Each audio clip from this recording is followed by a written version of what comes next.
दोस्तों, रोजाना cricket news में आपका स्वागत है, जहां आज हम बात करने वाले हैं भारतीय क्रिकेट टीम के उस मुश्किल दौर की जो खत्म होने का नाम ही नहीं ले रहा है।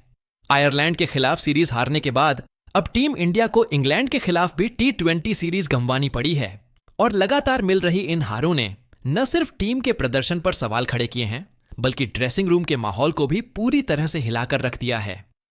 चौथे T20 मुकाबले में इंग्लैंड के हाथों मिली करारी हार के बाद टीम इंडिया के ड्रेसिंग रूम में जो हुआ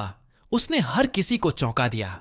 खबरों के मुताबिक हेड कोच गौतम गंभीर का गुस्सा 7वें आसमान पर था और उन्होंने कप्तान श्रेयस अय्यर को सबके सामने जमकर फटकार लगाई। गंभीर टीम की लगातार दोहराई जा रही गलतियों से बेहद नाराज थे और उनका मानना था कि खिलाड़ी हालात के अनुसार खुद को ढालने में पूरी तरह नाकाम रहे हैं। जैसे ही श्रेयस अय्यर ड्रेसिंग रूम में पहुंचे, गंभीर ने बिना किसी देरी के अपनी नाराजगी जाहिर करनी शुरू कर दी और कप्तानी से लेकर टीम के प्रदर्शन तक हर पहलू पर सवाल खड़े कर दिए।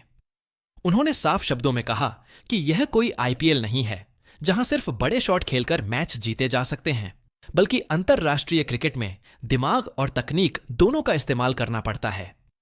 शुरुआत में श्रेयस अय्यर शांत रहे, लेकिन जब बात हद से आगे बढ़ी तो उन्होंने भी जवाब देना जरूरी समझा और कोच को बीच में टोकते हुए साफ कहा कि हार के लिए सिर्फ कप्तान या खिलाड़ियों को दोष देना सही नहीं है। अय्यर ने तर्क दिया कि टीम इस समय एक बड़े बदलाव के दौर से गुजर रही है, जहां कई युवा खिलाड़ियों को मौका दिया गया है और अनुभवी खिलाड़ियों की गैर मौजूदगी में उन पर अतिरिक्त दबाव है। दोनों के बीच बहस इतनी बढ़ गई कि सीनियर खिलाड़ियों को बीच बचाव के लिए आना पड़ा और ड्रेसिंग रूम में मौजूद बाकी खिलाड़ी इस पूरे घटनाक्रम से सहमे हुए नजर आए। अगर मैच की बात करें तो इंग्लैंड ने इस मुकाबले में भारत को पूरी तरह बैकफुट पर धकेल दिया था। टीम इंडिया ने पहले बल्लेबाजी करते हुए 20 ओवर में 7 विकेट के नुकसान पर सिर्फ 128 रन बनाए, जिसमें कप्तान श्रेयस अय्यर ने शानदार 80 रन की पारी खेलकर टीम को संभालने की कोशिश की, लेकिन दूसरे छोर से कोई भी बल्लेबाज उनका साथ नहीं दे पाया। अभिषेक शर्मा, वैभव सूर्यवंशी, ईशान किशन और मिडिल ऑर्डर के बाकी खिलाड़ी पूरी तरह फ्लॉप साबित हुए। जवाब में इंग्लैंड ने इस छोटे लक्ष्य को बेहद आसानी से हासिल करते हुए सिर्फ 13.5 ओवर में 1 विकेट खोकर 159 रन बना दिए और मैच को 9 विकेट से अपने नाम कर लिया। भारतीय गेंदबाज पूरी तरह बेबस नजर आए और टीम को एक और शर्मनाक हार का सामना करना पड़ा। इससे पहले भी तीसरे T20 में भारत 76 रन पर सिमट गया था और 125 रनों की बड़ी हार झेली थी, जिससे टीम का मनोबल पहले ही टूट चुका था। मैच के बाद जब श्रेयस अय्यर प्रेस कॉन्फ्रेंस में पहुंचे तो उन्होंने इस पूरे विवाद पर खुलकर बात की और कहा कि हां, ड्रेसिंग रूम में उनके और कोच गौतम गंभीर के बीच तीखी बहस हुई थी, लेकिन यह कोई निजी लड़ाई नहीं थी, बल्कि टीम के बेहतर भविष्य के लिए हुई चर्चा थी।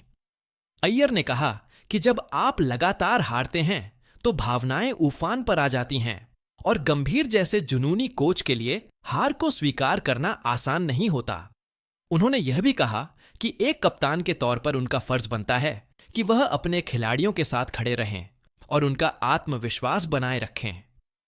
अय्यर ने टीम के खराब प्रदर्शन को स्वीकार करते हुए कहा कि यह सच है कि टीम उम्मीदों पर खरी नहीं उतरी है, लेकिन हमें यह भी समझना होगा कि हम एक ट्रांजिशन फेज में हैं, जहां नए खिलाड़ियों को खुद को साबित करने का मौका दिया जा रहा है। उन्होंने इंग्लैंड की परिस्थितियों को भी चुनौतीपूर्ण बताया और कहा कि यहां की स्विंग और सीम गेंदबाजी भारतीय बल्लेबाजों के लिए हमेशा से मुश्किल रही है। अय्यर ने कोच के आरोपों का जवाब देते हुए कहा कि टीम की रणनीति आक्रामक क्रिकेट खेलने की रही है और इसी रणनीति ने हमें पहले भी सफलता दिलाई है, लेकिन जब यह रणनीति काम नहीं करती तो आलोचना होना स्वाभाविक है। उन्होंने हार की पूरी जिम्मेदारी अपने ऊपर लेते हुए कहा कि एक कप्तान के तौर पर वह इससे भाग नहीं सकते, लेकिन युवा खिलाड़ियों को दोष देना सही नहीं है, क्योंकि उन्हें अभी समय और अनुभव की जरूरत है।